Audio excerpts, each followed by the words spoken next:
अब स्टार्ट करते हैं question number second. Question number second में हमसे क्या कह रहा है, on comparing the ratios a1 by a2, b1 by b2 and c1 by c2 find out whether the lines representing the following pairs of linear equation intersect at a point are parallel or coincident। देखो इस question में हमसे क्या कह रहा है, हमें a1 by a2, b1 by b2 और c1 by c2 वाले रेशियोज को कंपेयर करना है और उससे ये फाइंड आउट करना है कि दी हुई लीनियर इक्वेशंस की जो लाइंस बनेंगी ना वो आपस में एक पॉइंट पर इंटरसेक्ट करेंगी या वो पैरेलल होंगी या फिर वो कोइंसिडेंट होंगी। इन तीनों कंडीशन में से कौन सी कंडीशन आएगी, मतलब वो इंटरसेक्ट करेंगी या पैरेलल होंगी या फिर कोइंसिडेंट होंगी। तो इस तरह के क्वेश्चन करने के लिए मैंने आपको बेसिक वाली वीडियो में इसका पूरा इंट्रोडक्शन दिया था और समझाया था कि इस तरह के क्वेश्चन में हम क्या कॉन्सेप्ट यूज करते हैं। आप देख सकते हो इस वाली वीडियो की मैं बात कर रहा हूँ। अगर आपने वो वीडियो नहीं देखी है ना तो मैं आपको आई बटन में उस वीडियो का लिंक दे रहा हूँ, आप उस वीडियो को पहले देख लें और सारी चीज़ों को समझ लें कि इस तरह के क्वेश्चन को हम कैसे करते हैं, ताकि आपको वो सारी चीज़ें पहले से पता हो जो मैं अभी इस क्वेश्चन में अप्लाई करूँगा। और एक बार मैं आपको वो चीज़ें रिवाइज भी करा देता हूँ जो मैंने बेसिक वाली वीडियो में समझाई थी। देखो ये है वो वाला टॉपिक जो जिसकी मैं बात कर रहा हूँ। उस वीडियो में मैंने आपको समझाया था कि 3 केसेस होते हैं हमारे पास जिसमें हमारे अलग अलग तरीके के ग्राफ बन सकते हैं। एक ग्राफ हमारा इंटरसेक्ट करता है, एक ग्राफ हमारा कोइंसिडेंट लाइंस का बन जाता है और कभी कभार हमारा ग्राफ जो है वो पैरेलल लाइंस का भी बन जाता है। तो कौन से वाले ग्राफ में किस तरह का सॉल्यूशन होता है हमारा और हमारा इक्वेशंस का जो सिस्टम है वो क्या कहलाता है, कंसिस्टेंट, इनकंसिस्टेंट, वो सारी चीज़ें मैंने आपको समझाई थी। और इसी तरीके से मैंने फिर आपको रेशियो कंपैरिजन भी पढ़ाया था कि हम रेशियो को कंपेयर करके 3 तरीके के रेशियोज कंपैरिजन पढ़ाए थे वहाँ पर, उनसे भी पता लगा सकते हैं कि लाइंस आपस में इंटरसेक्टिंग होंगी या फिर कोइंसिडेंट होंगी या फिर आपस में पैरेलल होंगी और उनके कितने सॉल्यूशंस होंगे और सिस्टम हमारा कंसिस्टेंट होगा या फिर इनकंसिस्टेंट होगा। आप देख सकते हो अगर ये वाले तीनों रेशियोज आपको पता होंगे ना तो आपके एक्सरसाइज 3.2 का क्वेश्चन नंबर सेकंड आपका बड़े आराम से हो जाएगा। मैं आपको वहाँ पर भी क्वेश्चन कराते समय भी अभी रिवाइज कराता हूँ, आप बिल्कुल टेंशन मत लो। अब आते हैं इस क्वेश्चन के फर्स्ट पार्ट में। फर्स्ट पार्ट में हमें 2 इक्वेशन दे रखे हैं, 5x minus 4y plus 8 is equal to 0 और 7x प्लस 6y माइनस का 9 इज इक्वल टू 0। तो सबसे पहले हमें रेशियो कंपेयर करना है। रेशियो कंपेयर करने के लिए हमें a1, b1, c1 और a2, b2 और c2 की वैल्यूज लिखनी होंगी। तो ये वैल्यूज लिखने के लिए मैं आपको सबसे पहले जनरल फॉर्म रिवाइज कराता हूँ किसी भी पेयर ऑफ लीनियर इक्वेशन की। देखो मैंने आपको बताया था जनरल फॉर्म क्या होती है। देखो पेयर ऑफ लीनियर इक्वेशन की जनरल फॉर्म होती है a1x plus b1y plus c1 is equal to 0 and a2x plus b2y plus c2 is equal to 0। तो हमें जो 2 लीनियर इक्वेशन दे रखी है ना उनकी जनरल फॉर्म भी कुछ ऐसी है। तो हम इसको कंपेयर करके यहाँ से a1 b1 c1 और a2 b2 c2 की वैल्यू भी निकाल लेंगे। जैसे अगर मैं फर्स्ट इक्वेशन को इस जनरल फॉर्म से कंपेयर करूँ तो मुझे दिख रहा है कि a1 की वैल्यू कितनी आ रही है, 5 आ रही है यहाँ से, और b1 की वैल्यू कितनी आ रही है, माइनस का 4, और c1 की वैल्यू कितनी हो जाएगी, 8। मैं कंपेयर कर रहा हूँ। ऐसे ही सेकंड वाली इक्वेशन को सेकंड जनरल फॉर्म से कंपेयर करो तो आपको पता चलेगा कि a2 की वैल्यू 7 है, तो यहाँ मैं a2 की जगह 7 लिख रहा हूँ। b2 की वैल्यू हमारी 6 है और c2 की वैल्यू हमारी माइनस का 9 है। ठीक है, इतना समझ आ गया आप लोगों को। अब इसके बाद हम निकालेंगे इनका रेशियो। देखो हम रेशियो निकाल लेते हैं a1 by a2, b1 by b2 और c1 by c2। a1 by a2 का रेशियो कितना आ जाएगा भाई, a1 की वैल्यू 5 और a2 की वैल्यू 7, यह आ गया आपका 5/7।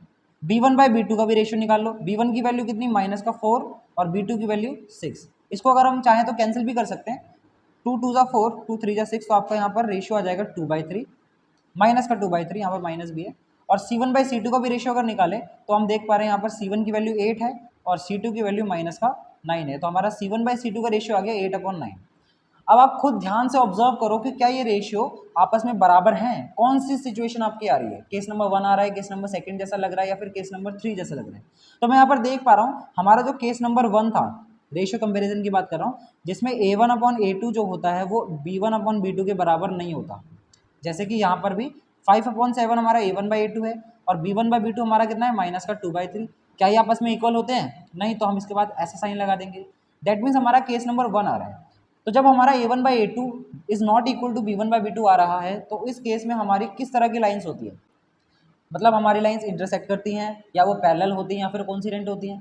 तो इस केस में a1/a2 जब b1/b2 के बराबर नहीं होता है ना तो उस केस में हमारी लाइंस आपस में इंटरसेक्ट करती हैं। आप चेक कर लेना, मैंने आपको पीछे अभी दिखाया था।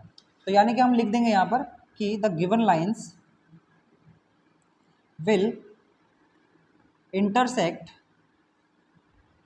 Eight one point. ये हो गया हमारा फर्स्ट पार्ट खत्म। अब इसी तरीके से करेंगे अपना सेकंड पार्ट।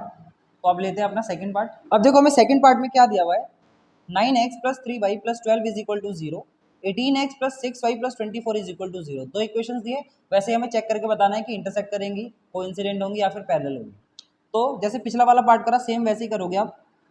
सबसे पहले तो हम यहाँ पर a1 a2 b1 b2 और c1 अपॉन c2 ये सारी वैल्यूज निकालेंगे, है ना।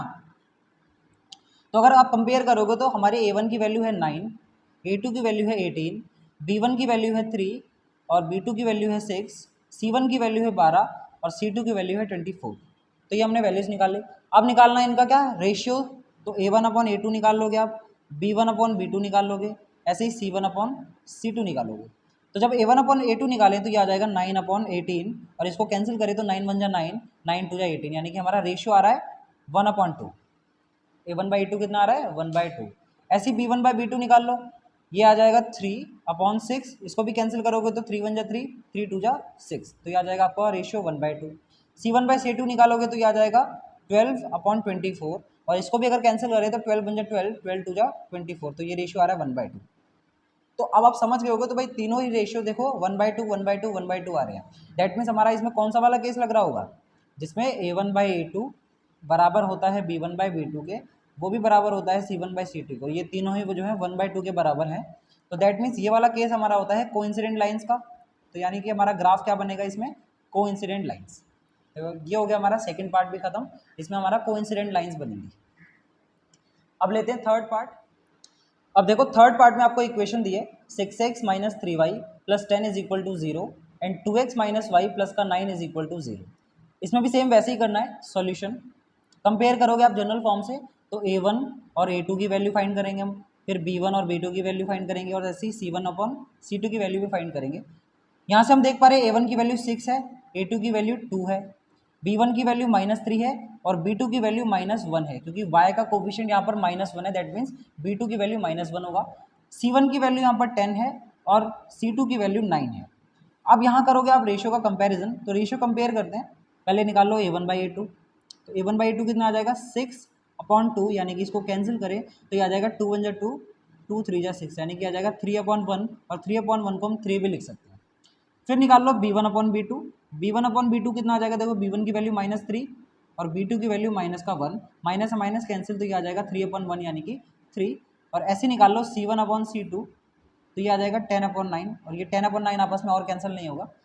तो हमारे तीनों रेशियोज तो आ गए, a1/a2 हमारा 3 आ रहा है, b1/b2 भी 3 आ रहा है, लेकिन c1/c2 अलग आ रहा है 10/9।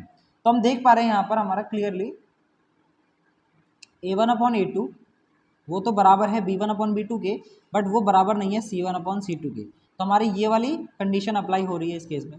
तो जब ये वाला केस आता है तो उस केस में हमारा पैरेलल लाइंस बनती हैं। तो दैट मीन्स थर्ड पार्ट का आंसर हो जाएगा कि दी हुई लीनियर इक्वेशंस का पैरेलल लाइंस का ग्राफ बनेगा। तो ये हो गया क्वेश्चन नंबर 2 पूरा कंप्लीट। तीनों पार्ट्स में हमारे 3 अलग अलग तरीके की कंडीशंस आई हैं। अब करेंगे क्वेश्चन नंबर 3। क्वेश्चन नंबर 3 देखो, क्वेश्चन नंबर 3 में हमसे क्या कह रहा है, कहता है on comparing the ratios a1/a2, b1/b2 and c1/c2 find out whether the lines representing the following pairs of linear equations are consistent और इनकंसिस्टेंट। हमसे ये कह रहा है फिर से हमें ये रेशियोज को कंपेयर करना है और उससे फिर ये पता लगाना है कि लीनियर इक्वेशंस की जो लाइंस होंगी वो आपस में कंसिस्टेंट होंगी या फिर वो इनकंसिस्टेंट होगा, यानी कि हमें सिस्टम बताना है कि कंसिस्टेंट है हमारा या इनकंसिस्टेंट है। तो देखो इस तरह के क्वेश्चन करने के लिए भी मैंने आपको रेशियो कंपैरिजन सिखा रखा है।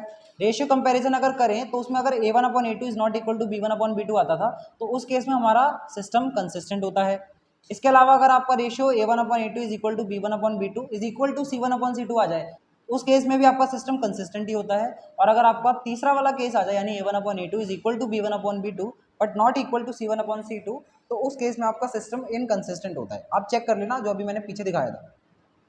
फर्स्ट पार्ट में आपको इक्वेशन दी है 3x plus 2y is equal to 5 और सेकंड इक्वेशन दी है 2x minus 3y is equal to 7।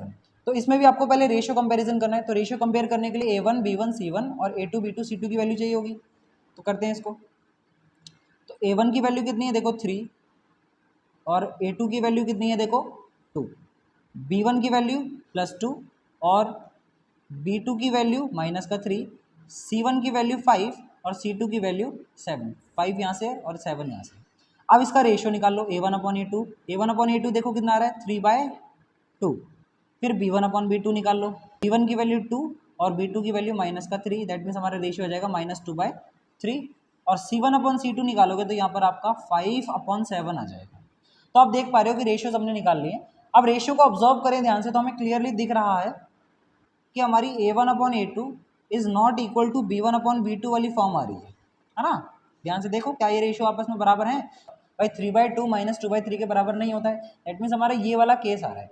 तो जब मैंने आपको अभी भी बताया था कि जब ये वाली कंडीशन आती है, जब a1/a2 is not equal to b1/b2 हो, उस केस में हमारा सिस्टम कंसिस्टेंट होता है ना। तो फर्स्ट पार्ट का आंसर हमारा हो जाएगा कि ये दोनों ही लीनियर इक्वेशंस का जो सिस्टम है ये कंसिस्टेंट सिस्टम है हमारा। अब आते हैं अपने सेकंड पार्ट पर। अब देखो सेकंड पार्ट में आपको इक्वेशन क्या दी है, 2x - 3y = 8 and 4x - 6y = 9। तो इसमें भी सबसे पहले हम a1 b1 c1 और a2 b2 c2 की वैल्यू निकाल लेते हैं। तो देखो a1 b1 c1 a2 b2 और c2 की हम वैल्यू फाइंड करेंगे।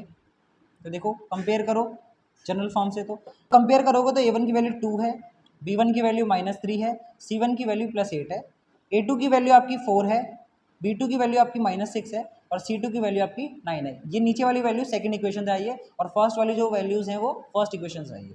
ठीक है, अब इसमें रेशियो निकाल लो। देखो a1/a2 कितना आ रहा है, 2/4। 2/4 को हम शॉर्ट में लिख सकते हैं 1/2, 2 1 जा 2, 2 2 जा 4 हो जाता है। b1/b2 निकाल लो, b1/b2 कितना आ रहा है, -3/-6, माइनस माइनस कैंसिल, यह आ जाएगा 3 1 जा 3, 3 2 जा 6, यानी कि 1/2।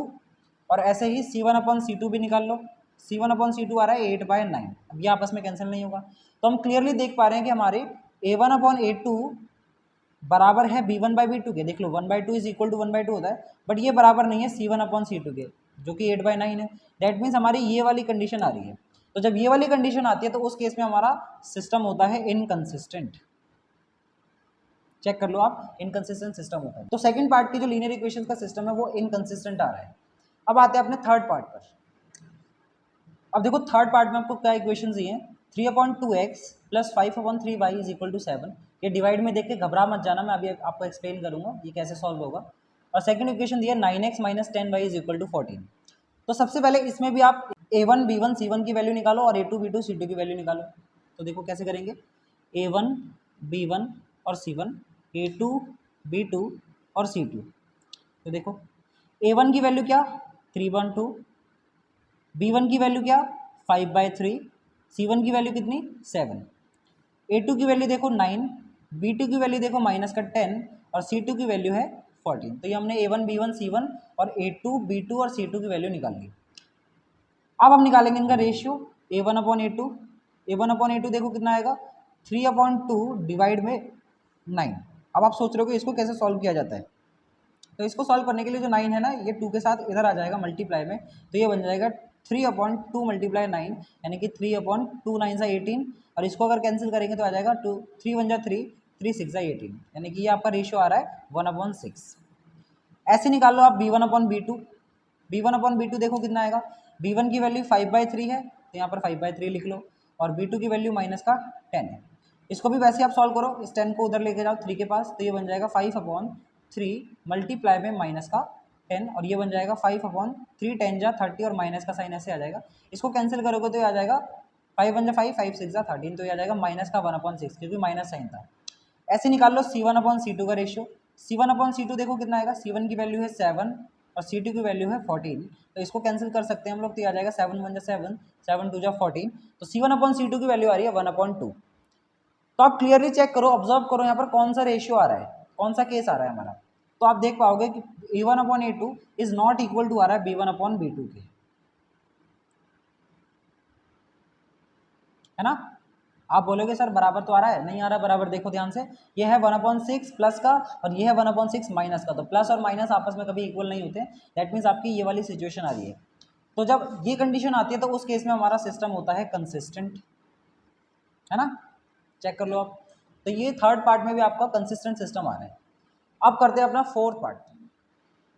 देखो फोर्थ पार्ट में आपको इक्वेशन दिया है 5x - 3y = 11 और -10x + 6y = -22। सेम काम करना है इसमें भी आपको, पहले a1 की वैल्यू निकाल लो, b1 की वैल्यू निकाल लो और c1 की वैल्यू निकाल लो, a2 की वैल्यू भी निकाल लो, b2 की वैल्यू भी निकाल लेंगे हम और c2 की वैल्यू भी निकाल लेंगे। तो देखो निकालते हैं।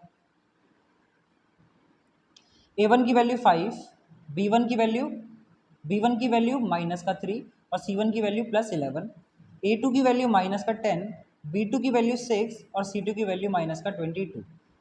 रेशियो निकाल लो A1/A2। तो देखो ये कितना आ जाएगा 5 अपॉन माइनस का 10, यानी कि आ जाएगा 5 1 जा 5, 5 2 जा 10, दैट मीन्स ये आ जाएगा 1 अपॉन माइनस का 2। B1/B2 वाला रेशियो निकालो तो ये आ जाएगा माइनस का 3/6, इसको कैंसिल करोगे तो ये आ जाएगा माइनस का 1/2। और C1/C2 का भी रेशियो निकाल लो, ये आ जाएगा 11 अपॉन माइनस का 22, दैट मीन्स ये आ जाएगा 11 1 जा 11, 11 2 जा 22, ये भी आ रहा है माइनस का 1/2। तो आप ऑब्जर्व कर सकते हो, देखो कि हमारा A1/A2 भी माइनस 1/2 आया, B1/B2 भी माइनस 1/2 आया, ऐसे ही C1/C2 भी माइनस का 1/2 आया। दैट मीन्स ये हमारा कौन सी कंडीशन सेटिस्फाई होगी? हमारी कंडीशन हो गई सेटिस्फाई जिसमें तीनों रेशियो आपस में बराबर हैं। A1/A2 is equal to B1/B2 and is equal to C1/C2।